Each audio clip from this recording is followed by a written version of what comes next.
Pero hay una cosa que hay que destacar de ese sistema español, que parece más bien un sistema interesado no solamente en el desarrollo económico, sino en un desarrollo integral, civilizacional, gradual, pero sostenido de todos los territorios, anclando la economía a bases materiales de producción real y no apelando excesivamente a créditos, deudas, especulación y usura. En una frase, parece ser que estos virreinatos no gastaban más de lo que producían, ahorrando el resto para posible inversión. Esto contrasta mucho con la política económica, por ejemplo, de Inglaterra, que deseando la ruptura hispánica no tenía escrúpulos para endeudarse más allá de sus posibilidades, pero asegurándose que los recursos fuesen destinados, sobre todo al mejoramiento de la fuerza militar. Ellos nos han superado financieramente, en lo que es la administración financiera, más que nada porque eran más pobres que las ratas. Ten en cuenta que en Inglaterra no crecían ni las malas hierbas. Como mucho, su principal producto de exportación era la lana de las ovejas. Pero entonces, eso va a cambiar. Y durante esos años, prácticamente ellos vivían de rapiñar las migas que a España se le caían de la mesa. Porque ¿de qué vivía Inglaterra? Vivía del tráfico de esclavos, del contrabando ilegal de mercancías y de la piratería. Esas eran las fuentes de ingresos de Inglaterra. Luego, a mediados del siglo XVII, cuando Portugal cometió la tontería de separarse de España, pues pasaron a ser prácticamente una colonia inglesa. Los ingleses se apoderaron de las colonias, de los mercados y de la productividad de Portugal, y eso les hizo desarrollarse y crecer mucho más su comercio. Pero es que hasta entonces Inglaterra era relativamente pobre. O sea, realmente Inglaterra, la suerte que tenía, que la hacía difícil, que la protegía militarmente, era el hecho de ser una isla.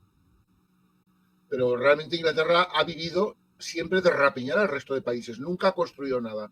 Sí, pero entonces allí va mi punto. Allí va mi punto. Ahí va la pregunta, Alberto. Precisamente esa política inglesa de rapiñar, como tú dices, o en cierta forma comportarse como una pandilla de malandros que procuran armarse cada vez mejor para tener más éxitos en su rapiña y vandalismo. En una frase, se endeuda, compra más y mejores armas, y con esas armas pilla o rapiña al que produce para pagar su deuda y quedarse con el excedente. Esa política, desde una perspectiva moral católica, por supuesto, es inaceptable. Esa economía especulativa y ladrona no aplica en nuestra civilización. Pero a la larga, la historia cuenta que esa mezquindad triunfó y pareciera que la teoría de ese egoísmo infinito inglés... tenemos que valorar el triunfo. ¿Perdón? A ver, ¿qué duró la hegemonía de Inglaterra en el mundo? Tú piénsalo. Bueno, está durando en buena medida a través de Estados Unidos. No, eso es otra película. Ahí no me cambies de película. Inglaterra se hizo el país hegemónico en el mundo tras las guerras napoleónicas. Podemos ubicar los años 20-30 del siglo XIX y no duró más allá de la Segunda Guerra Mundial. Escasos 100 años en los que disputó con Estados Unidos y con Francia. Su hegemonía como país hegemónico, yo no lo ubico más allá de la Primera Guerra Mundial. Pero tú no ves a Estados Unidos, Estados Unidos como un heredero de ese sistema anglo-yanqui. A Estados Unidos hay que darle de comer aparte. Sí, en parte sí. Es que lo peor de Inglaterra lo heredó Estados Unidos. Pero Estados Unidos es un país conformado por gente de muchas procedencias, no solo ingleses. Entonces la parte, digamos, rapiñadora, heredada de los ingleses, es la que aportan los WASP. Los White Anglo-Saxons Protestant, que son cada vez menos, y esperemos que la política de Estados Unidos cambie así como cambia la hegemonía dentro de Estados Unidos. Porque los WASP no van a poder, no creo yo, que gobiernen toda la vida, ni que domine la política estadounidense toda la vida. ¿Comprendes? Entonces, decir, realmente pero mi tesis es otra. Es que España fue intocable 300 años. Inglaterra duró 100 años escasos y Estados Unidos, en 80 años desde la Segunda Guerra Mundial, ya está empezando a dar un signo de flaqueza. Okay, entonces, a ver, ¿cómo lo juzgamos? Si tú quieres juzgar la historia de un país, tendrás que juzgar la historia comparativamente. Y comparativamente es que no hay comparación. Las hazañas y los logros de España han sido incomparables con el resto de países de Europa. No hay país que pueda defender su honor con mayor dignidad en Europa y por extensión casi en el mundo que España. Nadie ha hecho lo que ha hecho España. Nadie ha creado lo que ha creado España. Dime qué país ha creado una civilización. Puedes decir Inglaterra, no. Inglaterra lo que ha hecho ha sido imponer a sangre y fuego su comercio y su idioma. Y a dejar un mal recuerdo allá donde ha estado. No crear nada. Dime cuántas universidades ha creado Inglaterra en Estados Unidos. ¿Cuántos hospitales? ¿Cuántos colegios? Es otra política. La política de desarrollo inglesa es muy diferente a la política de desarrollo española. Inglaterra pero los resultados... No reinvertía sus beneficios. Claro. Simplemente los succionaba, los parasitaba, los rapiñaba. Pero los resultados hoy en día muestran una supremacía del sistema anglo-yanqui y una decadencia del sistema español. Entonces uno se permitiría a pensar, a dudar, tal vez la moral española o los escrúpulos hispánicos fueron un problema a la hora de decidir qué política sería mejor para el desarrollo. Y en cambio, la mezquindad y el egoísmo inglés fue más fructífero. ¿No te parece entonces que la moral inglesa... ¿Qué clase de mundo prefieres tú? ¿Un mundo honorable y respetuoso y digno y justo? ¿O un mundo de mezquindad, de ruindad y de genocidios y de crímenes en masa? ¿En qué aspecto han triunfado? En su criminalidad. Bueno, está bien. Para la moral de un católico como yo... Nosotros somos más pobres, pero no somos tan criminales. Entonces tú ahora piensas cómo verás la historia dentro de 200 años, porque tú estás viendo la historia en el presente. Eso dependerá de quien escribe, la historia y quien la lee. Pero no estás viendo la historia como se verá dentro de 300 años. Cuando un historiador diga, coño, Inglaterra era repugnante y España, aunque acabó empobrecida, fue inmensamente más digna y aportó mayores cuotas de justicia y de legitimidad. No, yo estoy de acuerdo que la moral española, que la moral española es superior a la moral inglesa, pero no soy ciego al ver los resultados materiales de una frente a la otra. Y claro, Jaime José Cortina Torres también está de acuerdo contigo. Un mundo de caballeros versus un mundo de tenderos. Me parece que son caballeros como el caballero. El problema son los usureros o los mezquinos o los saqueadores. Pero un tendero normalmente es una persona que vende porque se gana la confianza de sus clientes. Inglaterra nunca se ha ganado la confianza de sus clientes. Inglaterra ha comerciado bajo coacción, bajo chantaje, extorsión, practicando el gangsterismo entre países. Eso no es un mundo de tenderos. Eso es un mundo de gángsters, de delincuentes. ¿Me entiendes? Un comerciante es una persona honrada que tú le compras porque confías en él. Inglaterra no le comprabas porque confiabas en él, le comprabas porque no te quedaba otro remedio. Porque él te monopolizaba el mercado y cuando no te monopolizaba te amenazaba con cañones, como hizo con China, o las barbaridades que hicieron como crear las guerras del opio, introducir el opio en un país continente como China, convertir a todos los chinos en drogadictos dependientes del opio a cañonazos. Si no aceptas con que yo venda opio, te arraso. Así es como se apoderaron de China y comerciaron con China. Okay. España defendía el principio liberal de que un negocio ganamos ambos y el negocio es justo y legítimo cuando ambas partes, bajo mutuo acuerdo, llegan a un pacto común, sin que medie la coacción. Okay. Eso es comerciar. Lo otro es gangsterismo. Okay. Entonces, para ti, a pesar de todo, a pesar de esta actualidad un poco avasalladora... Para mí, ante el código penal de cualquier país y ante el sentimiento de honorabilidad más básico. O sea, no es una visión subjetiva mía. Es que la vida es así. Una cosa es una práctica honorable y otra cosa es una práctica gangsteril o mafiosa. Entonces tú te quedas con la parte de la moral española que ha sido siempre más honorable que aquella inglesa, que a pesar de tener resultados materiales significativos, se ha comportado de manera inmoral. Tú haces una encuesta en Europa y preguntando cuál es el país más odiado de Europa y todos los países de Europa te van a dar una misma respuesta. Pero bueno, pero tal vez a ellos no les importe que los odien o los amen. O sea, ellos no leyeron a Maquiavelo, entonces... Eso es lo que le pasa a los psicópatas, es que Inglaterra es un país psicópata. Ya que el destripador, ¿qué le importaba lo que pensaran de? ¿Qué pasa? ¿No? Mira, vamos a acercarnos al siglo... Jaime, por cierto, que nos está viendo por YouTube. Sí, vamos a acercarnos al siglo XIX, que es donde Jaime y tú quieren poner la destrucción de la Nueva España. Pero yo tengo que decirles también que antes de ese 1821, con los Borbones menores, la política entreguista española parece agudizarse. ya dije que los Austrias menores habían entregado la costa oriental de Norteamérica. No lo dirás por la guerra, no lo dirás por la guerra de la oreja de Jenkins, no lo dirás por la guerra de independencia de Estados Unidos. Está bien, pero esos acontecimientos militares van a cercenar. Combatiendo de tú a tú contra Inglaterra hasta el último momento, hasta Trafalgar. Y Trafalgar ganaron como ganaron los ingleses porque cometimos el error de dejarnos dirigir por un incompetente llamado Villeneuve. Está bien, además, Villeneuve, te tengo que decir que como era tan incompetente, Napoleón decidió cesarlo de su cargo. ¿Vale? Y Villeneuve se enteró de que lo iban a cesar antes de que le llegase la notificación. ¿Y qué hizo? Sacó la flota a combatir a los ingleses antes de que le llegase la notificación oficial. ¿Me entiendes? Cuando los españoles todos decían que no salgamos a combatir con los ingleses porque los ingleses están ahí fuera y se morirán ellos solos. En un mes empezarán a tener epidemias, se debilitarán y entonces sí que podremos salir a combatirles perfectamente. Pero Villeneuve dijo que no, que antes de que me cesen yo salgo a combatir. Y ese fue el error de Trafalgar.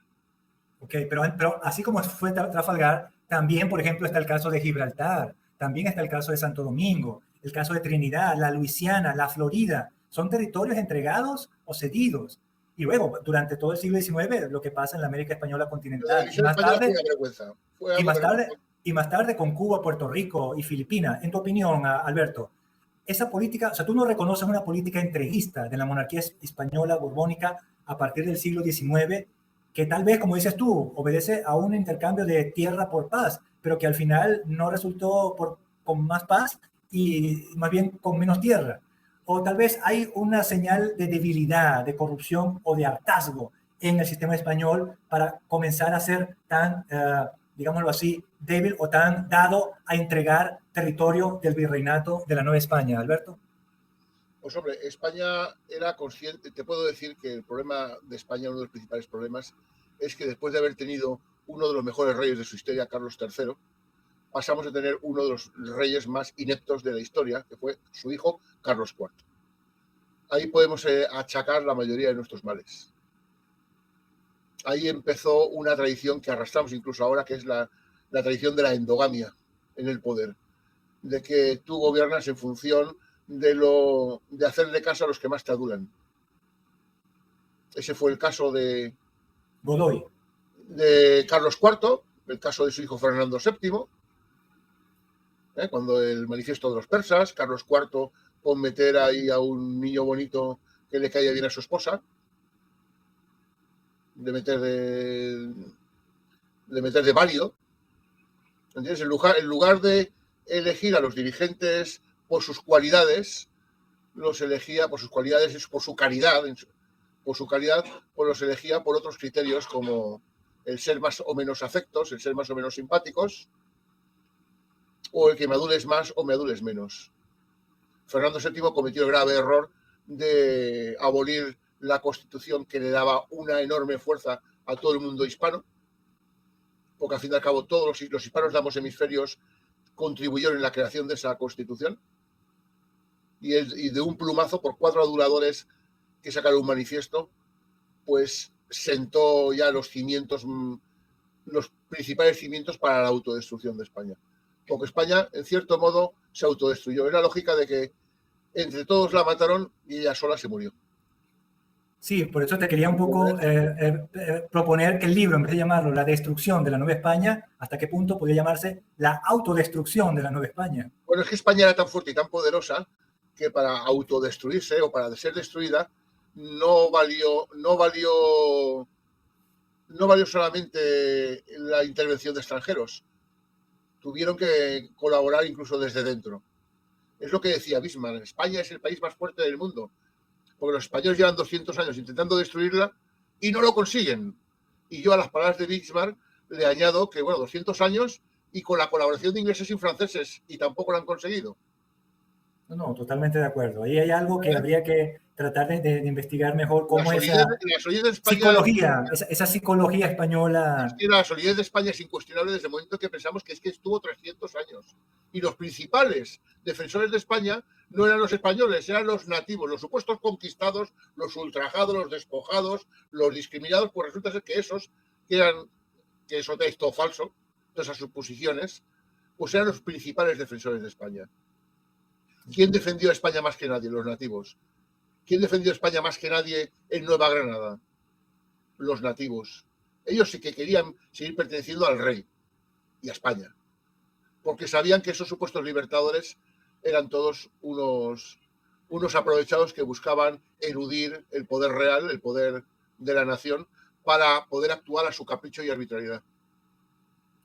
Ok, yo reconozco ese amor local por el apoyo real de la monarquía, pero también tienes que darte cuenta que la monarquía tal vez no actuó con la misma generosidad y en buena medida esa política entreguista después va a transformarse en una política de abandono o de negligencia. Y te quiero, por ejemplo, el caso de la Nueva España, una vez que termina de ser destruida y nace lo que llamamos hoy México, existen dos acontecimientos que denotan mucho la impresión o la reacción de España frente a sus antiguos territorios. Por ejemplo, la guerra de Texas en 1836 y la guerra contra Estados Unidos en 1848 por parte bueno, ahí de es donde quería yo llevar en ambos casos, la política de la monarquía hispánica no es la de ir en contra de Estados Unidos de América, sino ser neutral o inclusive apoyarlo. Y ahora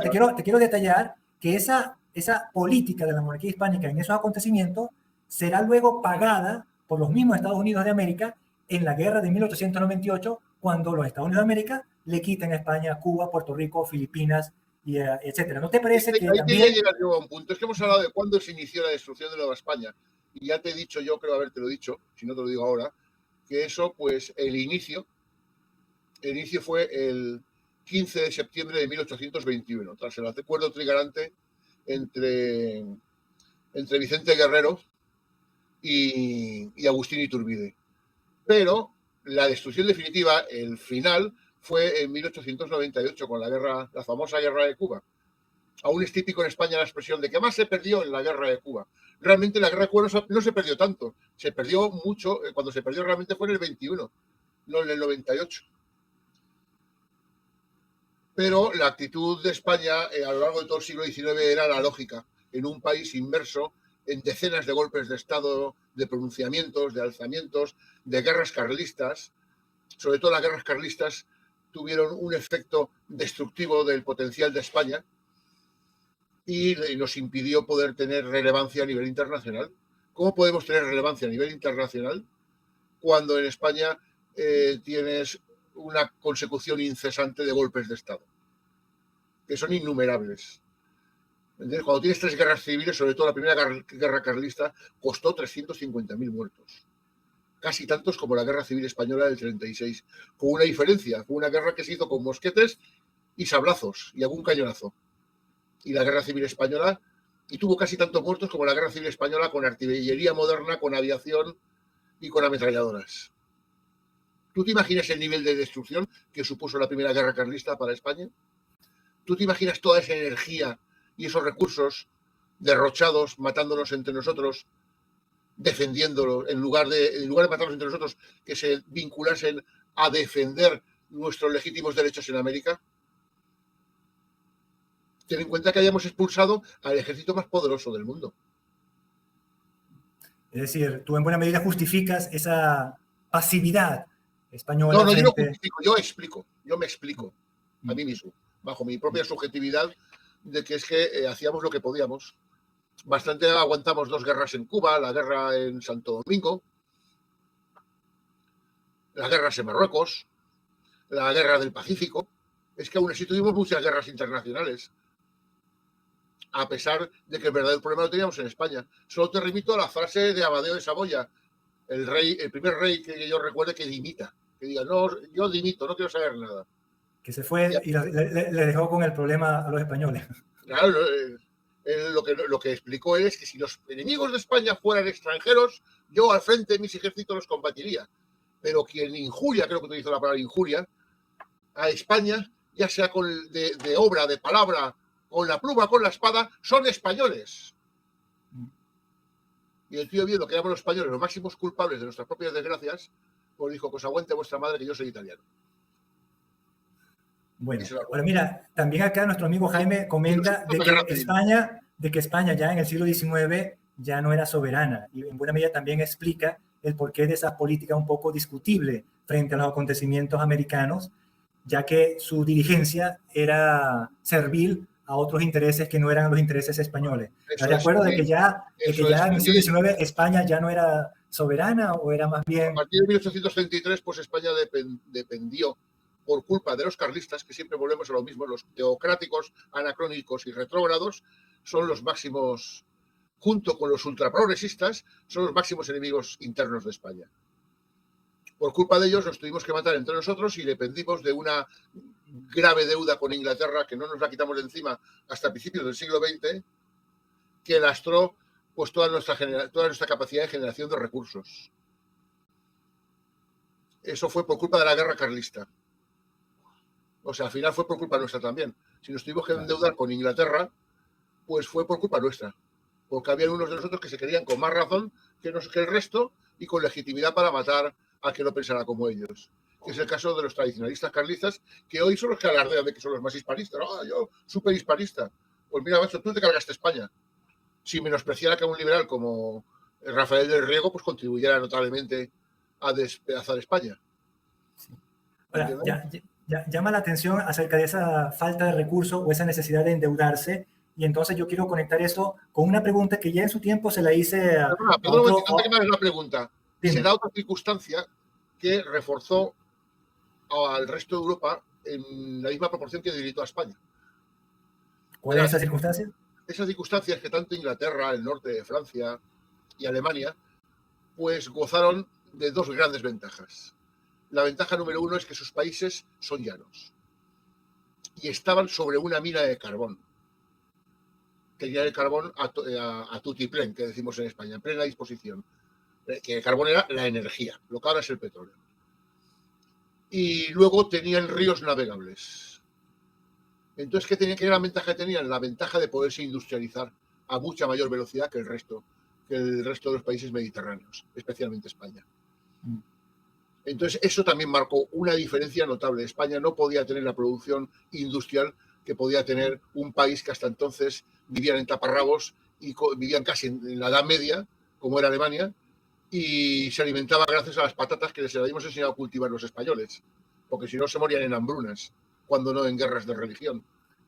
Entonces faltó innovación tecnológica para poder superar esas carencias de carbón, carencias de ríos navegables. Innovación tecnológica no, porque la genialidad del individualismo español está demostradísima. Lo que faltó fue carbón, como si ahora te falta petróleo. ¿Tú imaginas ahora que España se queda sin petróleo? Te quedas sin petróleo, te quedas sin electricidad, te quedas sin industria, te quedas sin nada. En aquella época lo que no tenías era carbón. El carbón estaba en Asturias, en una zona muy montañosa. España es el segundo país más montañoso de Europa y además carece de ríos navegables. Con lo cual la proliferación de su negocio y el desarrollo de industrialización se vio muy mermado. Porque había un grave problema de comunicaciones. Por eso ahora España es el país con más autopistas de Europa. Porque saben que uno de los grandes problemas para desarrollar el comercio interno español eran las comunicaciones. Es que nunca pasa una cosa por otra. Aquí el 2 y 2 son 4, no vale. Aquí todos los sucesos que pasan, que conllevan una conclusión histórica, son multifacéticos. Son un montón de circunstancias los que repercuten en la conclusión histórica que luego acaece. Espero que Jaime esté de acuerdo conmigo. Porque no he tenido ocasión. Lo que pasa es que ese tema de la carencia de carbón y de ríos navegables podría ser también debatido en otra sesión. Ten en cuenta que España habría mucho que decir al respecto. Habría mucho que decir al respecto. El Orinoco es muy navegable y los llanos son infinitos. El Orinoco en 1821 ya no lo controlábamos. Bueno, pero vamos a hacerte la pregunta sobre los recursos. Y la época que lo controlábamos era una época de protoindustria. Bueno, los capuchinos catalanes fueron muy exitosos en esa protoindustria. Simón Bolívar los exterminó como a mosquitos, los mató a todos. Con la ayuda de Inglaterra. Con la ayuda de Inglaterra. Mira, una pregunta acerca de esta cuestión de los recursos, porque me llama la atención esto que mencionas de que la necesidad de endeudarse para poder pagarse esa guerra. En el proceso de destrucción del virreinato de Nueva España, como tú narras en tu libro, sobresale el papel de los Estados Unidos de América, ayudados por España. Como dirían los mexicanos hoy en día, pobrecito México, Pobrecito México, tan lejos de Dios y tan cerca de Estados Unidos. Pudiésemos decir... El problema de México es haberse alejado de España. Si no se hubiese Sí. alejado de España, Estados Unidos sería un vecino antipático y poco más. Bueno, pero en buena medida podríamos decir que la destrucción de la Nueva España va de la mano con la construcción de los Estados Unidos de América. De la mano directa, imagínate que se quedaron con todo el petróleo de Texas y con todo el oro de California. Bueno, parece ser que es Esto una tesis bastante... los norteamericanos de que nosotros, Ok, nuestra libertad perfecto. de comercio, nuestra libertad de comercio, nuestro liberalismo, ese que nos enriqueció, eso es mentira todo. Ok, pero fíjate... España, comercialmente España era mucho más liberal. Y ellos vivían en chozas mientras nosotros teníamos ciudades con alcantarillado y alumbrado público. No te discuto eso, pero a la larga pasó lo que pasó. Con España. Sí. Ahora, ven acá, Alberto. Los Estados Unidos de América inician su independencia en 1776. Ya el virreinato tiene más de 300 años en boga, ¿no? Y consiguen, al final, en el Tratado de París, en 1783, reconocerse como entidad independiente. Estados Unidos en ese momento es una nación joven, con cierto excedente agrícola, algo de minería y comercio incipiente. Pero en 1803, tan temprano como 1803, los Estados Unidos de América compran la Luisiana francesa, cedida previamente por España a Napoleón, por 15 millones de dólares americanos. Luego, en 1819, obtienen la Florida española, prometiendo 5 millones de dólares americanos. Luisiana y Florida eran parte del virreinato de la Nueva España. Comienzan los Estados Unidos a realizar... España no vendió Luisiana. No, pero la cedió a Napoleón, quien la vendió a Estados Unidos. Los Estados Unidos comienzan a realizar varias ofertas por Cuba, de 50 a 100 millones, hasta 300 millones de dólares americanos en el arco de menos de 80 años del siglo XIX.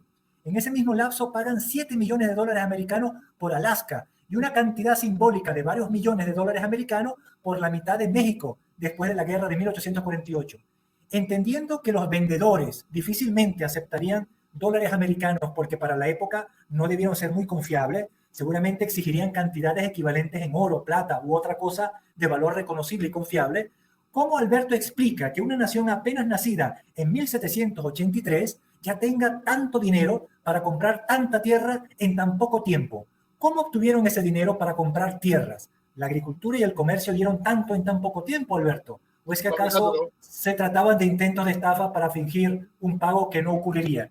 ¿Cómo tú explicas esa velocidad de adquisición en tan poco tiempo, Alberto? Eso te lo explica un economista norteamericano llamado Murray Rothbard, que era un enemigo del endeudamiento de las naciones.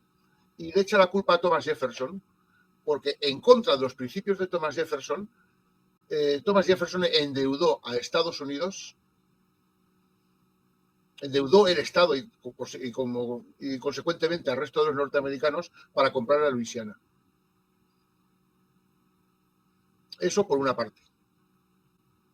Por la otra parte, las políticas no deficitarias en Estados Unidos duraron hasta no más allá de la década de los 40 en Estados Unidos.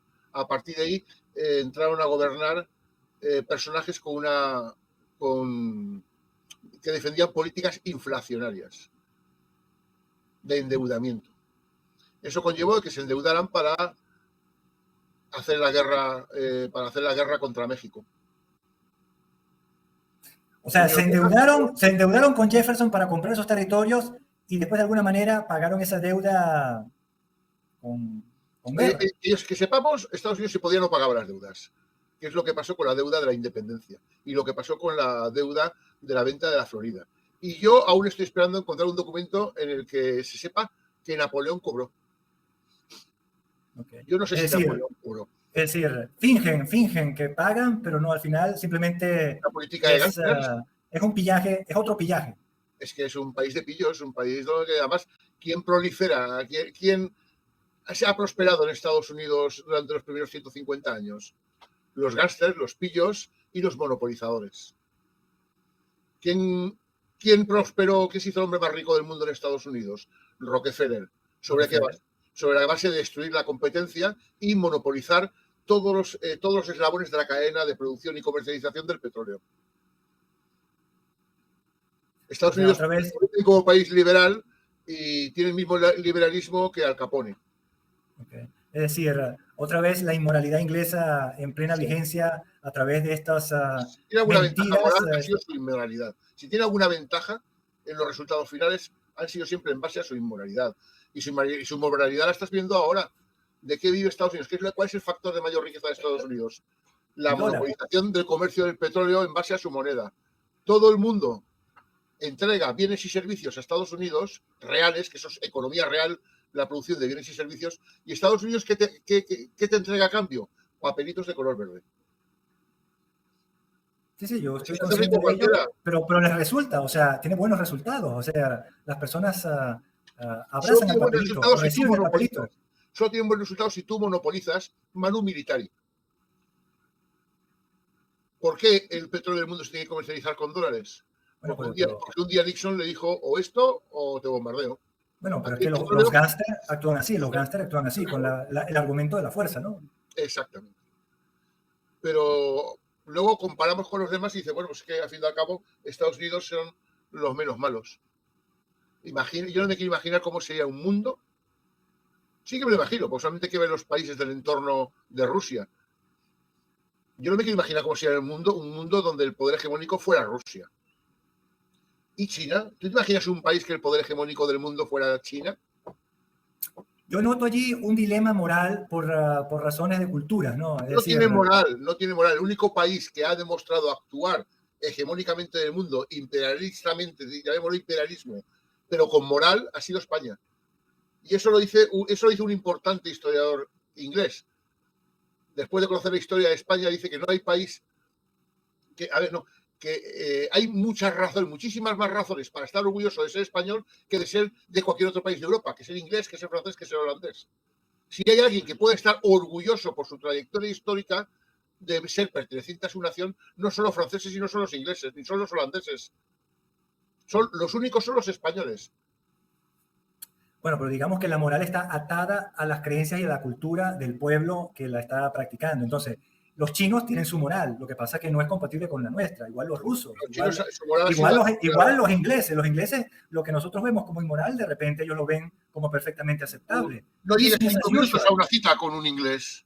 No llegues 5 minutos tarde a una cita con un inglés. Sus conceptos de la moralidad son para lo que les interesa.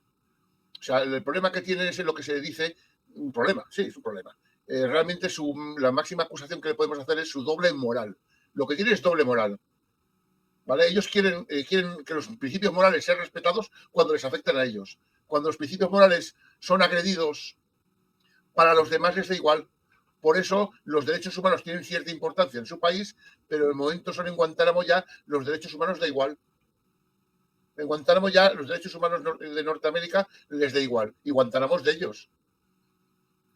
Bien, yo entiendo ese comportamiento. Ahora, juzgarlo de acuerdo a nuestros criterios tal vez no es lo más justo. Ellos siguen esa teoría del egoísmo infinito y bueno, les da resultado. A nosotros nos parece inaceptable. Bueno, yo no me quiero parecer a ellos y yo no creo que te quieras parecer a ellos en ese aspecto. No, yo no soy inglés.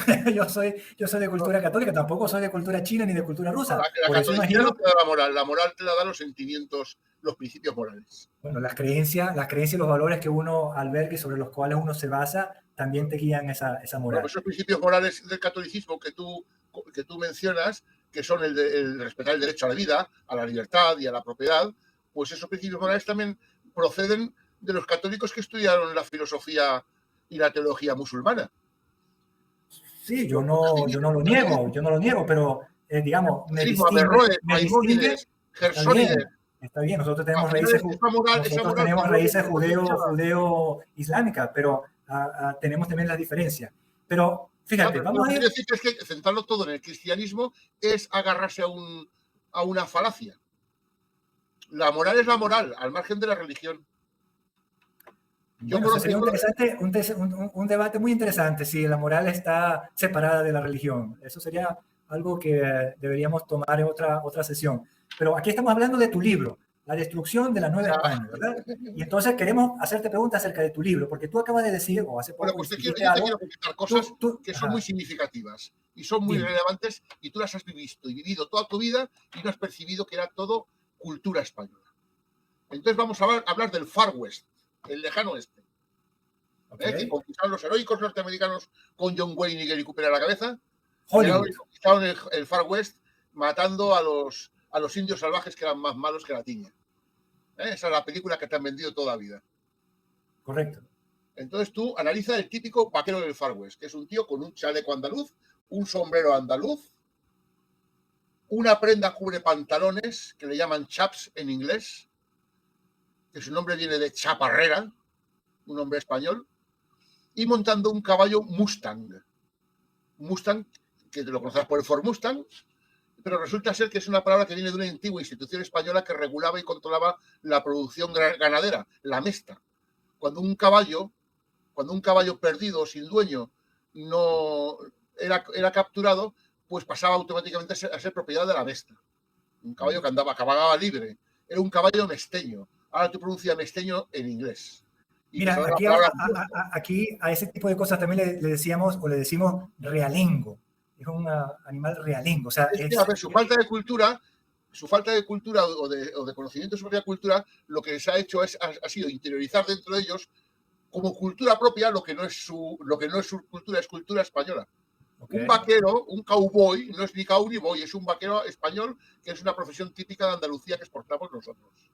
Las vacas con los cuernos así de anchos que tú ves, como la vaca típica tejana, es una vaca de Guadalquivir o del suroeste de Andalucía. De las marismas. Exacto. La forma de montar a caballo, que le llaman la monta western del oeste, resulta ser que es la monta a la jineta. Es una forma de montar a caballo que los españoles llevamos a América, heredada de la forma de montar que tenían los árabes, los caballos.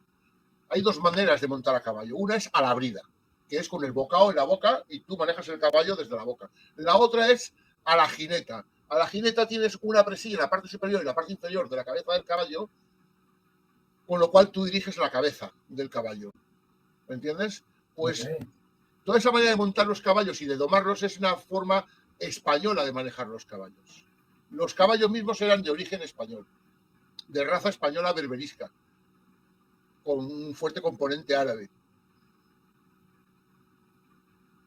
Es decir, el componente hispano de todo ese territorio todo es español. Está presente, pero Hollywood lo niega. Hollywood lo oculta. Lo tergiversa. Los hispanos con los malos. Los malos de las películas somos siempre los alemanes y los hispanos. Pero ven acá, Alberto.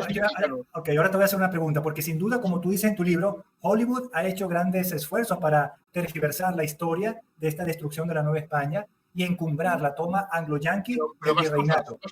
Esos bravos combates que tenían con los indios. Pero, claro. Esos bravos combates que tenían con los indios. Sí. Que los indios eran muy aguerridos y combatían a muerte, que eran peligrosísimos los indios, todo mentira. En California se estima que habían 150.000 indios en 1848, cuando pasó a manos norteamericanas. En 30 años quedaban escasos 30.000 indios. ¿Y cómo los mataron? Primero, mataron con dinero público. El gobierno federal y el gobierno de California financiaron entre 30 y 50 euros la cabellera del indio muerto. Luego, ¿cómo los mataban? Pues al amanecer se ponían a unos 100 metros del campamento, los rodeaban, 100 metros en la distancia en que las flechas tienen poco efecto y cero precisión, y a una distancia de 100 metros se dedicaban a practicar el tiro al blanco y mataban a todo lo que se movía, hombres, mujeres, niños, no miraban pelo. ¿Con qué fin? Pues resulta ser que como los españoles habían introducido en la artesanía, en la ganadería y en la agricultura intensiva, pues también las tierras más productivas, las mejores tierras, eran las que tenían los indios hispanizados de California, que ya eran católicos, que hablaban español y que las 300 tribus que vivían en California estaban unificadas culturalmente bajo una lengua koiné o una lengua franca, que se dice que era el español. Entonces, en lugar de esos bravos combates plenos de valentía y de heroísmo del héroe americano, eso es todo mentira, eran cobardes criminales que se dedicaban a practicar el tiro blanco a más de 100 metros de distancia, sin acercarse. Así es como exterminaron a 150.000 indios. Okay.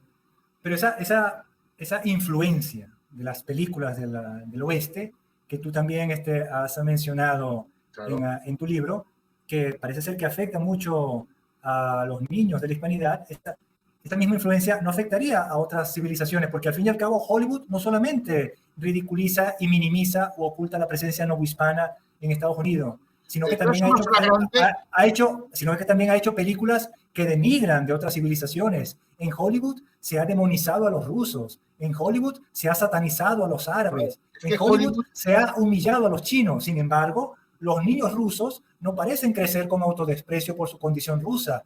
Los niños árabes no parecen acomplejados por su lengua y sus creencias, a pesar de ver tantas películas de Hollywood insistiendo en malponerlos. Y los niños chinos parecen insensibles a tanta mala propaganda de Hollywood. Ten en cuenta que fuimos los primeros. Pero en tu opinión, Alberto, ¿por qué serían los niños hispanos tan sensibles a esas mentiras y le damos tanta veracidad a una cosa que a todas luces es mentira? Primero ¿Qué podemos aprender de esas otras civilizaciones aparentemente más fuertes e inmunes a las películas de Hollywood, Alberto? Pues mira, lo que te tengo que decir es que ellos no han estado todo el tiempo, tanto tiempo como nosotros, sometidos a semejante escarnio. Segundo, ellos no han sido tan influenciados por la cultura anglosajona como nosotros. Tercero, ellos estaban muy lejos, nosotros éramos sus vecinos. Entonces, lógicamente, hemos recibido muchísima más influencia de todo tipo, económica y cultural, de los norteamericanos que ellos. Por eso nosotros aún tenemos la idea del héroe americano, que ya nos da risa un poquito, pero la idea del héroe americano aún la tenemos en la cabeza nosotros. Los otros llegaron recientemente y, de hecho, estaban mucho más lejos. Es una cuestión de vecinos, de cercanía, entonces. Estamos demasiado cerca de Estados Unidos.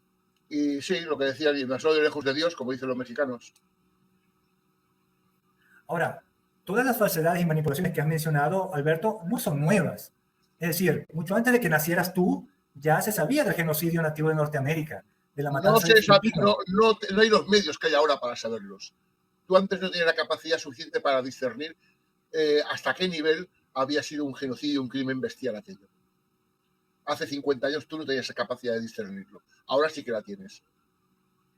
Ahora tenemos medios como el Internet que nos permiten separar el trigo de la paja y poner a cada cual en su sitio.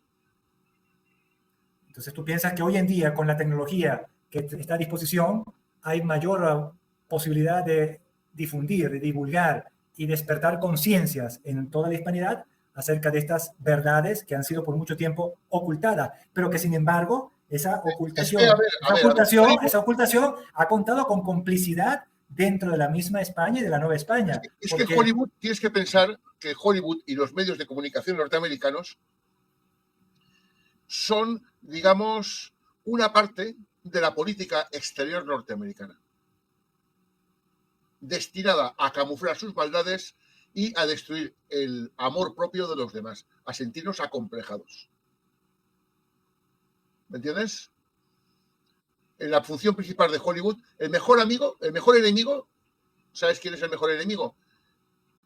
El que tú simplemente lo convences el que no vale la pena que me combatas. ¿Me entiendes? Entonces simplemente lavándote el cerebro, pues eso es plomo y pólvora que se ahorran. ¿Me entiendes? Es mucho más barato lavarte el cerebro, destruir tu autoestima y tu amor propio que tener que hacerlo con pólvora y plomo. Pero Alberto, nosotros sabemos eso, no somos tontos. O sea, desde hace mucho tiempo, eso es una verdad que está ahí evidente, pero ha contado con la complicidad de gente dentro de España y de la Nueva España para que eso siga increciendo. Sí que tiene que contar con la complicidad por necesidad, sí que tiene que contar con la complicidad por necesidad, porque los sistemas educativos, tanto de España como de toda América, ocultan la existencia de Nueva España. Ocultan todos los crímenes y masacres que han cometido los norteamericanos e incluso los mexicanos con su propia población, que ese es un tema que no hemos tocado. México también fue un baño de sangre desde la independencia hasta hoy prácticamente. Todo eso nos es ocultado, pero vergonzosamente. El otro día yo interrogaba, porque yo no hago preguntas, yo interrogo casi cuando pillo a una persona relevante, a un filipino. ¿Y tú sabes lo que saben en Filipinas de lo que ha sucedido en su país? Nada. Solo saben que estuvieron sometidos al yugo español por 300 años hasta que llegaron los gringos y los liberaron. Es lo único que saben en Filipinas. Entonces tenemos un problema con el sistema educativo de nuestros países, que son cómplices de esta subordinación cultural. Los medios de manipulación. Y también los medios de manipulación. Ahora, tú sugieres en tu libro la necesidad de crear más plataformas mediáticas hispanas para contrarrestar todas estas mentiras históricas sobre nuestra civilización, para que España cuente la verdad de España y no esperar que otros la cuenten. Pero, Alberto, eso requiere un gran esfuerzo, una gran convicción. España y el mundo hispano necesita un Hollywood propio, necesita portales como Google o Facebook propios.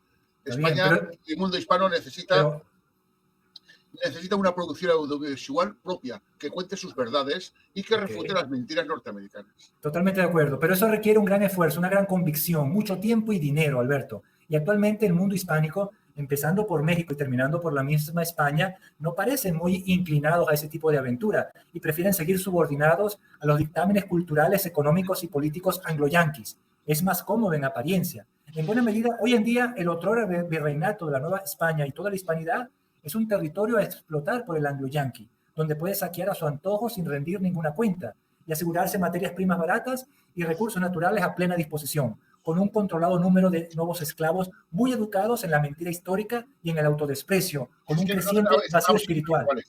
En esta circunstancia, ¿hasta qué punto esa proposición de creación de plataformas mediáticas es factible, Alberto? ¿Con qué cuentas tú para crear eso? Yo nada, yo no cuento con nada.